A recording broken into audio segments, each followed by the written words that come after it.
Greetings and welcome, friends. Mr. Wada here. We're taking a look at graphing absolute value functions from page 160. Oh, whoa, swap around. I started at the end rather than the beginning.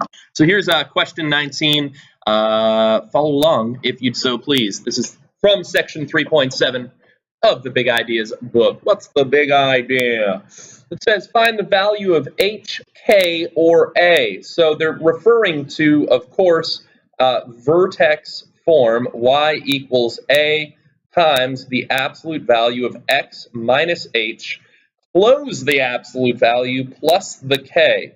And what we realized was that the a represented somewhat of the slopes. I guess we could call it kind of plus or minus the slopes, the sloppy slopes of your absolute value. And h comma k represented your vertex. The kind of point where the absolute value changes direction, the peak of the mountain or the base of the valley. All right, so for this particular one, they actually, looks like it was shifted down. The vertex occurs at 0, 3. So it appears as though this has a regular plain old slope of up 1 over 1, up 1 over 1. So the value of a for, come on, there we go. A is going to equal 1. H is going to equal 0 because there was no horizontal shift. And K is going to equal minus 3 because it was shifted vertically down, hence the negative 3 units. So yeah, so I think that's all they needed for us to do. Here, I like this. Ooh, guys, I love this. They like give us some clues, and then we've got to write the equation that represents the given transformation. So if I want to write this equation, well, it's vertical shrink by a factor of 1/4. So that's going to be y equals 1/4 times the absolute value of just plain old x. All right, or actually, let's see. I guess I could have, instead of y, called it f of x. That probably would have been better, but that's fine. Yeah, I'm leaving it. Actually, let me just make up a problem here real quick. So what if I have a vert stretch of 2? What if it's a horizontal to the left by 5? And what if it's a vertical shift up 3? What if I wanted to combine all of those into a single equation? Well, what I would have is f of x equals vertical stretch of 2, so that would be a 2 on the outside of the absolute value. Horizontal shift to the left, it's going to be x, let's see, plus 5. Because remember, for horizontal shifts, it's always the opposite of what I would expect. Going to the left is the negative direction, but I want the opposite for that. And a vertical shift up 3, that would be the same direction. Up 3 is plus 3 on the outside of the absolute value. So I just want to point out, like, even if I was combining multiple transformations, you could still write your equation pretty quickly, like so. All right, let's see. I'll give you a moment to write that down since I just made up that problem, if you are so choosing to. Oh, I got to ration out my coffee a little bit better. I'm going to need it this afternoon. Yeah, medication and caffeine or any drugs leave your system or are used by your body at an exponential decay rate. So, like, basically, I'm kind of looking at it like this. Here's you know, the amount of caffeine in my system, it phases out like so, and then I want to drink some more in the afternoon, so then it phases out again, and hopefully my awakeness factor will stay high enough over time. No, you don't have to graph it. Oh, and this I was just making up about my energy to time graph right there. Let's see. All right, here we go. It did a jump.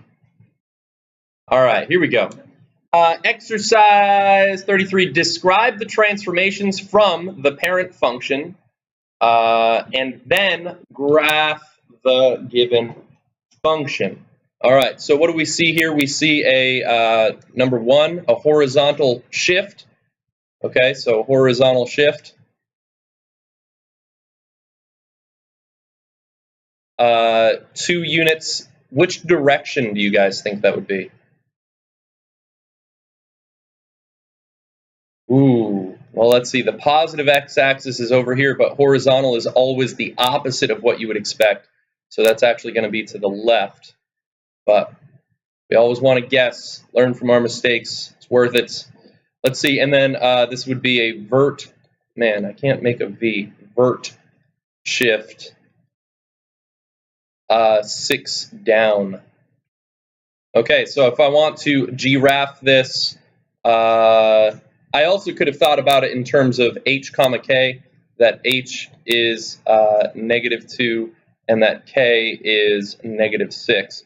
So -2, -6, 2, 4, 6. And the sloppy slopes of my parabola just happen to be 1. So up 1 and over 1, and up 1 and over 1, and up 1 and over 1. And then also backwards. Up 1 and backwards 1, and up 1 and backwards 1. And so I can kind of set up my parabola. The slopes of that parabola behave in that way, like so. And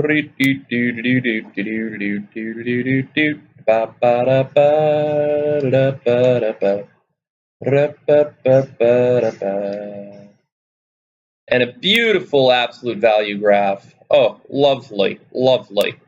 All right, let's see this one. What do we got going on here? First, I've got a horizontal shift.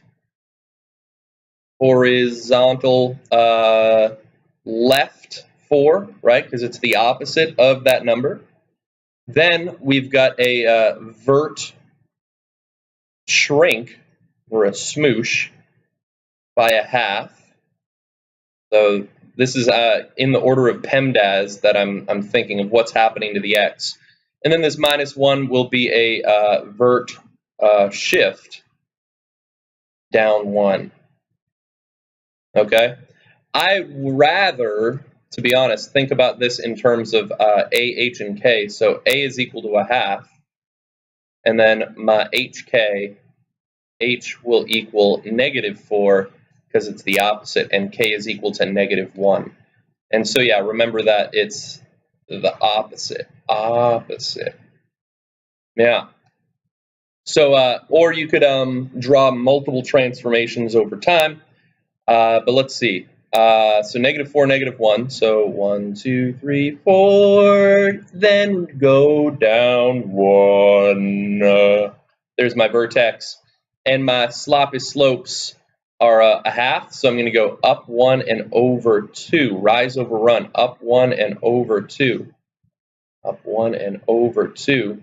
And similarly with the backwards 2s. Backwards 2, backwards 2. And let's graph that.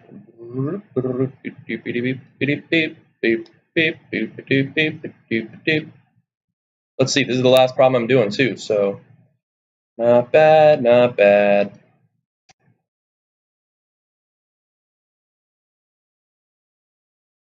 Voila. All right. Oh, I just like threw my pen on the ground. Threw it on the ground. All right, have a great day, friends. Bye-bye.